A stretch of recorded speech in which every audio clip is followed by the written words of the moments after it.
একটি ছোট্ট গ্রামে থাকে সোনাই। 5 বছর বয়স তার। সকালে সে ঘুম থেকে উঠে বসে ভাবতে থাকে যে আজ তো রথমেলা বসেছে। সে আনন্দে আত্মহারা হয়ে পড়ে। সে ছুটে যায় তার মায়ের কাছে। তার মা রান্নাঘরে বসেছিল। সোনাই তার মায়ের কাছে গিয়ে বায়না করতে শুরু করে। মা হাসতে হাসতে বললেন, আরে আগে খিচুড়ি খা, তারপর যাব। কিন্তু সোনাই নাছোড়বান্দা। সে মায়ের কাছে বায়না করতে থাকে। মায়ের শাড়ির আঁচল ধরে, না না, এখনই যাব।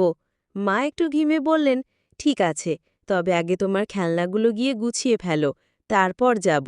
সোনাই ছুটে ঘরের ভিতরে চলে গেল। চোখের পলকেই সব গুছিয়ে নিয়ে এসে দাঁড়ালো মায়ের সামনে।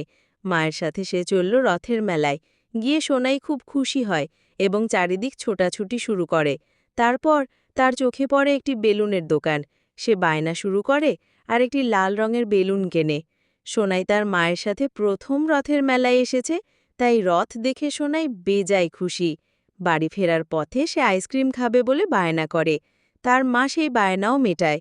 খুশি খুশি সোনাই তার মায়ের সাথে বাড়ি ফিরে আসে।